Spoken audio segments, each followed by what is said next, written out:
Hello வணக்கம். இன்றைக்கி நம்ம சேனலில் என்ன பார்க்க போகிறோன்னா, ஒரு காரசாரமான வெண்டைக்காய் காரக்குழம்பு எப்படி வைக்கிறதுன்னு தான் பார்க்க போகிறோம். வெண்டைக்காயை நல்லா இந்த அளவுக்கு நீள நீளமாக கட் பண்ணி வச்சுக்கணும். நான் ஒரு கைப்பிடி அளவுக்கு சின்ன வெங்காயம் எடுத்திருக்கேன். ஒரு தக்காளி சின்ன சின்னதாக கட் பண்ணியிருக்கேன். ஒரு கொத்து கருவேப்பிலை, ஒரு 10 பல்லு பூண்டை நல்லா தட்டி வச்சுருக்கேன். இதுதான் இதுக்கு தேவையான பொருட்கள்.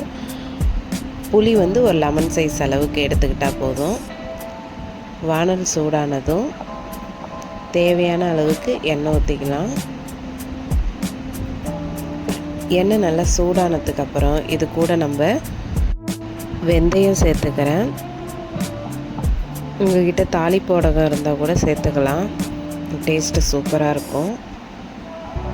நான் கொஞ்சம் போல் இது கூட கடுகு சேர்த்துக்கிறேன். இப்போ இதெல்லாம் நல்லா பொரிஞ்சு வந்ததுக்கப்புறம் இது கூட சின்ன வெங்காயம்,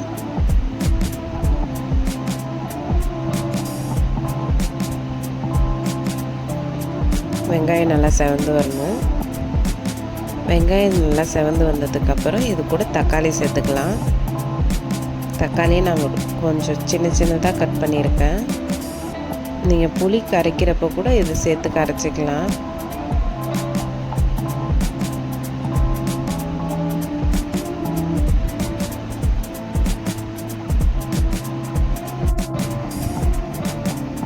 ஒரு கொத்து கருவேப்பிலை சேர்த்துக்கிறேன்.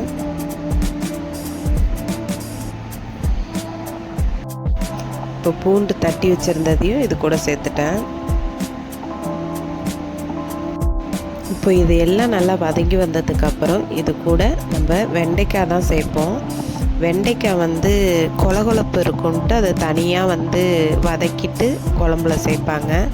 நான் அதே மாதிரிலாம் பண்ணணுங்கிற அவசியம் இல்லை. வெண்டைக்காய் நம்ம டைரெக்டாக இதை மாதிரியும் சேர்த்துக்கலாம். இதை மாதிரி சேர்க்குறதுக்கு என்ன பண்ணணுன்னா, வெண்டைக்காவை முன்னாடியே கழுவிட்டு அதை நம்ம தண்ணிலாம் நல்லா வடிகிற அளவுக்கு நம்ம அதை வச்சுட்டா போதும். அந்த ஈரப்பதம் இல்லாதப்போ அதை நம்ம கட் பண்ணி எடுத்துக்கிட்டோன்னு வச்சுங்களேன், அதில் அந்த கொலகொலப்பு இருக்காது. நம்ம குழம்புக்கு ரெடி பண்ணுறப்போ உடனே அதை கழுவிட்டு டக்குன்ட்டு அதை கட் பண்ணுறப்ப தான் அதோட கொலகொலப்பே இருக்கும். அதனால் வெண்டைக்காய் குழம்பு செய்கிறப்பெல்லாம் எப்போதுமே ஒரு 10 நிமிஷத்துக்கு முன்னாடி வெண்டைக்காய் கழுவிட்டு அதை நம்ம கொஞ்சம் அந்த தண்ணிலாம் வடிகிற அளவுக்கு வச்சிட்டோன்னா அந்த கொலகொலப்பு இருக்காது. நீங்கள் கட் பண்ணி அதை சமைக்கிறப்ப அந்த கொலகொலப்பு இருக்காது. நீங்கள் இதை மாதிரி வெங்காயம் தக்காளி வதக்கிறப்ப டைரெக்டாகவே அதை சேர்த்துக்கலாம். இப்போ வதங்கிட்டுருக்கிறப்பே நம்ம குழம்புக்கு புளியை கரைச்சி எடுத்துக்கலாம்.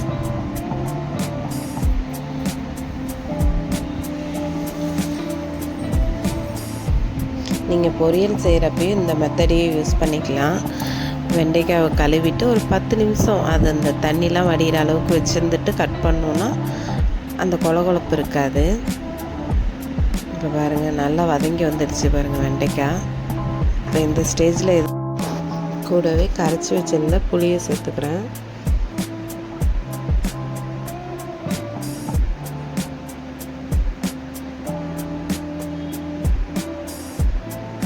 குழம்பு மிளகாத்தூள் தான் நான் சேர்க்குறேன், வேறு எதுவும் சேர்க்கலை. வீட்டில் நம்ம யூஸ் பண்ணுற குழம்பு மிளகாத்தூள் நம்ம காரத்துக்கு தகுந்த அளவுக்கு சேர்த்துக்கணும். குழம்புக்கு தேவையான அளவுக்கு உப்பு போட்டுட்டு குழம்ப நல்லா கலந்து விட வேண்டியதுதான்.